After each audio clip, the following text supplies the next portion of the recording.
Sebelum lanjut nonton video ini, jika kalian suka dengan channel Pegawai Jalanan, silahkan kalian support kami dengan cara subscribe dan klik tanda loncengnya.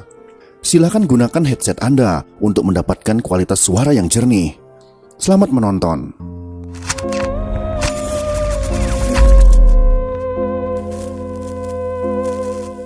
Pas zaman penyergapan Sofyan PKI itu, Datuk udah di sini. Udah di sini. Tahu lah berarti ceritanya ya? Tahu. Sofyan kan waktu dapat di situ. Ditentang dulu ah. Ini antara kita ini di sini. Sungai Asam. Nah, di sini. Bukan ditentang dulu ah? Enggak. Sungai satu angker dulu. Sungai Asam. Oh, dapat di situ. Dapat di situ. Lalu di bawah. Ceritanya Sofyan itu ya. Dapat dia tuh di serubut tentara kita. Dia tengah makan. Makan siang itu ya? Makan siang. Senjatanya di sini. Jimat yang tinggal. Jimatnya yang tanggal di badannya. Udah dipakai ya? Enggak dipakai. Itu tentara kita tuh nimbak tuh kan di sini. Pas di kepala itu. Atau memberi lah dia ya? tumbang tuh. Cuma tentara kita tuh bijak gimana.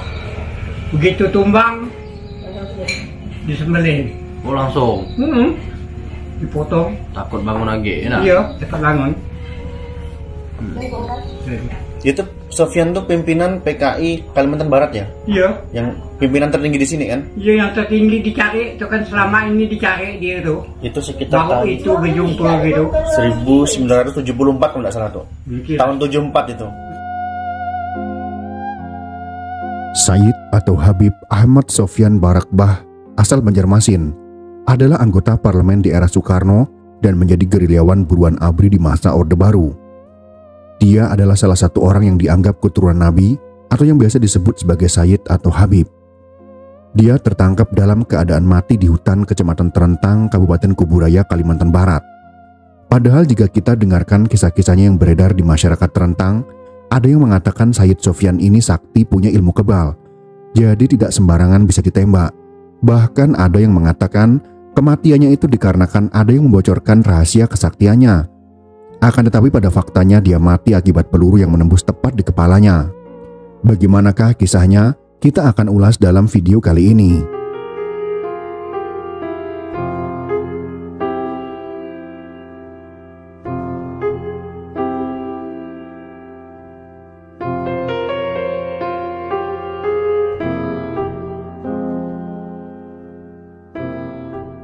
Siang itu tepat pada tanggal 12 Januari tahun 1974, Sofyan dan Asyong sedang menikmati makan siang. Sofyan, laki-laki berkumis dan berjanggut itu, duduk dengan senapan AK di pahanya. Dia tidak sadar ada 12 orang pasukan komando sedang mengintainya dari belakang. Begitupun kawannya Asyong alias Ramang yang menyandang senapan Getmi. Dari jarak 10 meter dari pasukan penyergap itu, terlihat Ramang dan Sofyan sedang duduk makan siang berhadapan di antara 3 pohon besar. Letnan 1 Sutiono dari Kopasanda atau sekarang dikenal dengan Kopassus atau Baret Merah masih ingat perintah Mayor Sutarno. Usahakan tembak di kakinya. Ketika itu sialnya kaki Sofyan tak terlihat, tubuhnya saja yang tampak. Kalau terpaksa menembak, tembaklah Sofyan dulu, jangan si Ramang, bisik Sutiono kepada bawahannya. Sebab target utama mereka adalah Sofyan.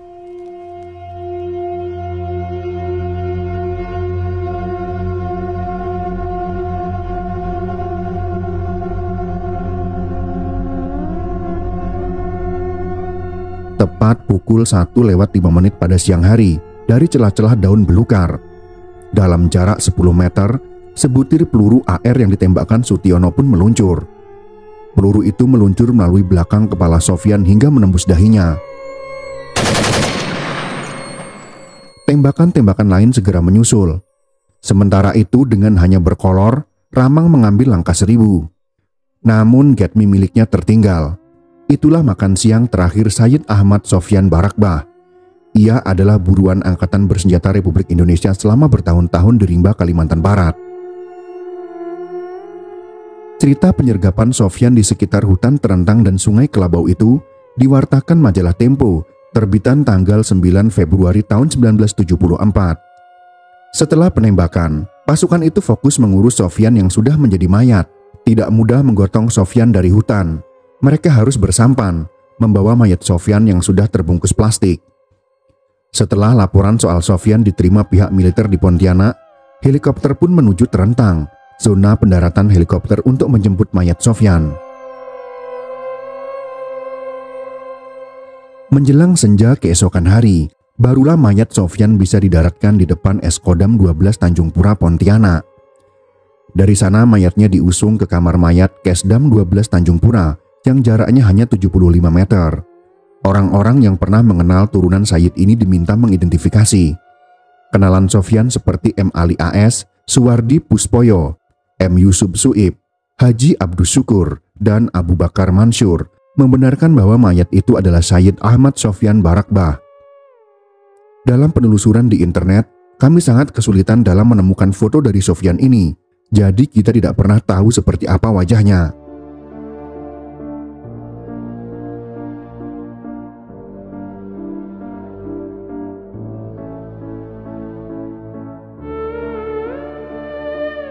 Selama hidupnya, Sofyan tak asing dengan Partai Komunis Indonesia atau PKI, juga pasukan gerilya rakyat Sarawak atau PGRS. Namanya juga tercantum dalam dokumen-dokumen Kongres Nasional ke-6 Partai Komunis Indonesia, 7-14 September tahun 1959. Menurut catatan majalah Tempo, Sofyan meninggal di usia 48 tahun. Dia lahir di Banjarmasin. Ajaran komunis dikenalnya di Medan, di mana dia juga bertemu istrinya Nani Sumarni di kota itu.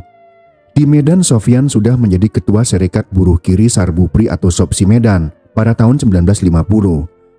Dia kembali ke Banjarmasin pada tahun 1954 menjadi tokoh PKI dan anggota parlemen di sana. Pada tahun 1959, Sofyan pindah lagi ke Pontianak. Di sana dia menjadi anggota Komite Daerah Besar Kalimantan Barat. Dia juga anggota Front Nasional. Sebagai insan Partai Komunis terpandang, Sofyan ikut menjadi dosen di sekolah partai yang terletak di Gang Nurdin, Pontianak. Barakbah adalah nama belakang laki-laki yang lahir kira-kira tahun 1926 ini.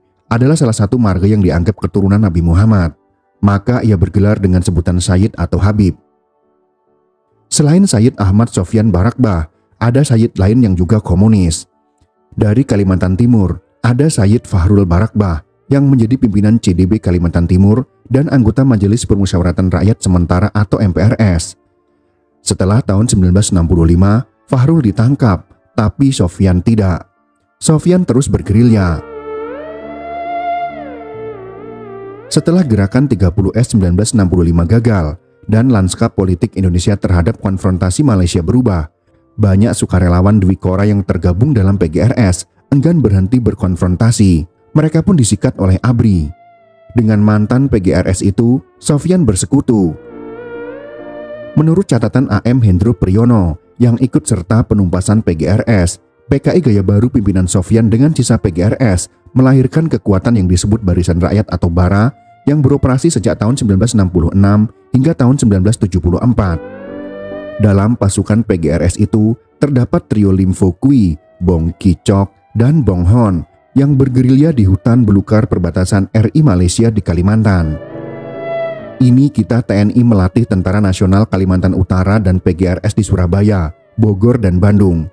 Akhirnya setelah pergantian pemerintah, Presiden Soeharto memutuskan berdamai dengan Malaysia dan gerilyawan tersebut diminta meletakkan senjata. Karena PGRS tidak menyerah, terpaksa kita sebagai guru harus menghadapi murid dengan bertempur di hutan rimba Kalimantan. Kata AM Hendro Priyono dalam Operasi Sandi Yuda menumpas gerakan klandestin, cetakan tahun 2013.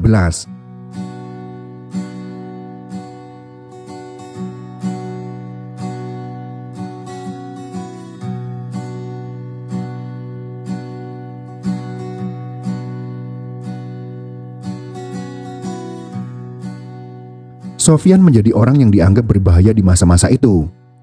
Tahun 1967, Barisan Rakyat atau BARA yang merupakan fusi antara PGRS dan CDB PKI Kalimantan Barat di bawah pimpinan Ahmad Sofyan menyerang gudang senjata AURI di Pangkalan Udara Sanggauledo atau Sintang 2. Tulis Hendro Subroto dalam biografi Sintong Panjaitan yang berjudul Sintong Panjaitan, Perjalanan Seorang Prajurit Para Komando, cetakan tahun 2009. Sofyan menjadi otak gerakan itu, sedangkan serangan dipimpin oleh Juli, seorang Cina komunis di Singkawang. Setelah melakukan serangan, posisi pemberontak semakin menguntungkan.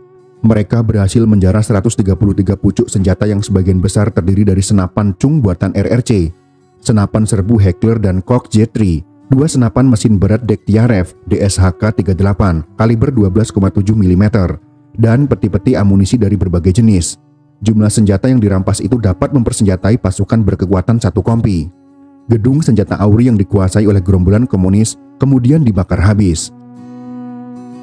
Sebagai pemimpin gerilya, Sofyan membagi Kalimantan Barat menjadi 2 komite, yaitu Komite Daerah Kapuas untuk sektor timur dan Komite Daerah Pantai untuk sektor barat yang menjadi daerah operasi Kopasanda. Sofyan melakukan operasi clandestine di daerah belakang dan daerah penyangga sesuai strategi PKI, yaitu melakukan penggarapan massa, menyusun organisasi partai di bawah tanah, dan melakukan perjuangan bersenjata.